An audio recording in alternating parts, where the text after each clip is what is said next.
Golfer Ben Hogan told Time magazine in 1949, "If you can't outplay them, outwork them." That sentiment would define his life in ways he didn't even know at the time. He was at the top of his game, the top of all of golf's game, winning 2 major tournaments that year, the PGA Tournament and the US Open.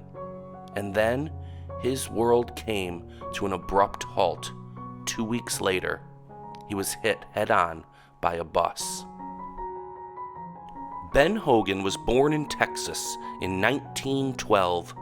His grandfather and father ran Hogan Blacksmith Shop, so young Hogan was exposed to hard work and the intricacies of blacksmithing. This early knowledge of both the science and art of metal making would shape him as a golfer and maker of golf clubs. Tragedy struck when Hogan was 9. His father took his life, and many suggest that it was in front of his son. This may have been the cause for his quiet, shy demeanor. Needing to help his family make ends meet, Hogan went to work. He delivered papers for a bit until he landed a job as a caddy. He'd walk the 7 miles to the golf course where he could earn 65 cents a game. Ben Hogan was 11 years old.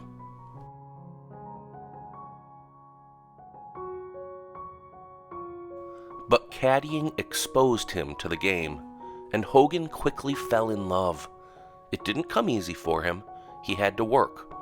He spent long hours perfecting his swing, trying to fine-tune something that would hold up under pressure. He was always the last one on the range. It took years. He struggled to make it as a professional early on. But eventually, he found success.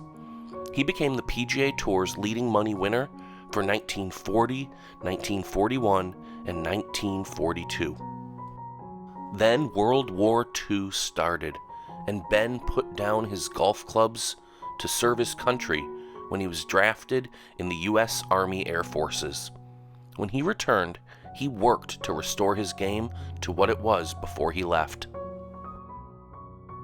Ben took the PGA title in 1946, going on to win an impressive 37 tournaments over the next few years. When 1949 rolled around, he was at the peak of his game. Back then, golfers drove themselves to their tournaments, often with their families in tow. Hogan and his wife Valerie were getting an early start after a night in a hotel on the way back home to Fort Worth. Not long into their drive, they encountered dense fog. Hogan slowed down to 25 miles per hour. It happened quickly. There were lights coming at him. He tried to swerve off the road, but a culvert prevented it. He flung himself across the seat to cover his wife and brace for the impact. It was a Greyhound bus trying to pass a truck. It hit the Hogans head-on. The impact pushed the engine to where Hogan had been sitting. As Hogan was being placed into the ambulance, he asked if his golf clubs were intact. His wife assured him that they were.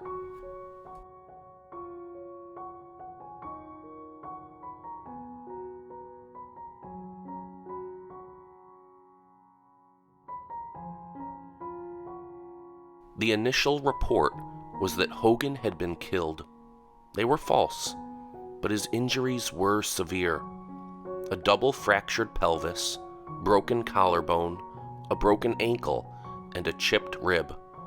He was on his way to recovery when chest pains revealed blood clots in his legs, in a lung. He got blood transfusions and had abdominal surgery to tie off a vein. He spent another month in the hospital, but eventually went home, his thin frame down 20 pounds. Doctors speculated that he might not be able to walk again. His future in golf seemed unlikely. He spent the summer in Fort Worth, Texas, trying to regain his strength. It took all of his energy to walk. Swinging a golf club was out of the question, but he was determined to work on his recovery. Hogan traveled to the U.S. Ryder Cup in England, where he was named the non-playing captain. He came out to putt, to the delight of fans, but to the media's criticism, they labeled him crippled. Strength slowly returned, and with it, Hogan began to practice. 16 months later, in June, Hogan was back in the U.S. Open. As the day drew to a close, Hogan's lead slipped away. After 36 holes in the hot sun, Hogan could barely stand. On the 18th hole, he needed to make a long shot from the fairway to make par. He staggered in his approach. He grabbed his 1-iron, the most difficult club for him to hit. In fact, there's a joke that if you're ever in a lightning storm, grab your 1-iron and hold it up to keep you safe, because God can't even hit a 1-iron. But Hogan's muscle memory was there. The work he'd put in over the years was there. He swung that 1-iron and the ball sailed. He got his par and forced a 3-way playoff the next day. He won that U.S. Open. Ben Hogan was back.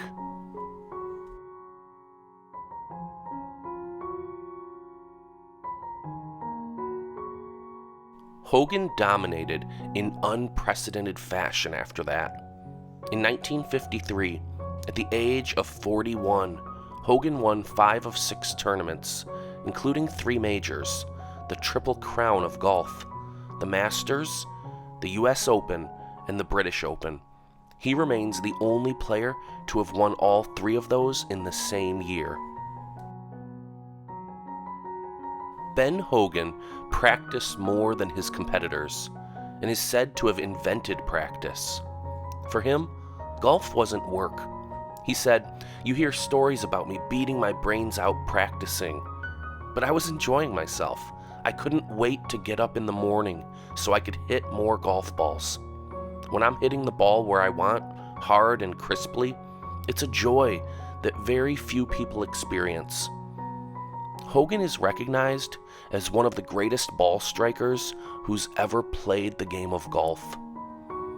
Hogan used his extensive knowledge of golf to start his own golf equipment company, the Ben Hogan Company. He also wrote a book entitled 5 Lessons, The Modern Fundamentals of Golf. It's sold over 10 million copies and is perhaps the most widely read golf tutorial ever written. Ben Hogan retired with 64 tournament victories and 9 career professional major championships. Only Jack Nicklaus, Tiger Woods, and Walter Hagen have won more professional majors. He was inducted into the World Golf Hall of Fame in 1974. Ben Hogan believed that the most important shot in golf was the next one. And that's how he lived his life, putting in the work behind the scenes to prepare for when it mattered the most. His practice regimen and dedication to hone his craft allowed him to achieve incredible success and overcome personal tragedies. Ben Hogan died at the age of 84 in 1997. His legacy and love for the game continue to inspire athletes and golfers alike today. Hogan lived his life by his mantra, "Every day you miss playing or practicing is one day longer it takes to be good."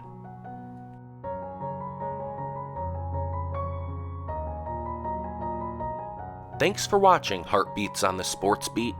If you enjoyed this video, please click to subscribe to our channel and hit that thumbs up button. Be sure to tap the notification bell so you'll be one of the first to know when we post our next inspiring sports story.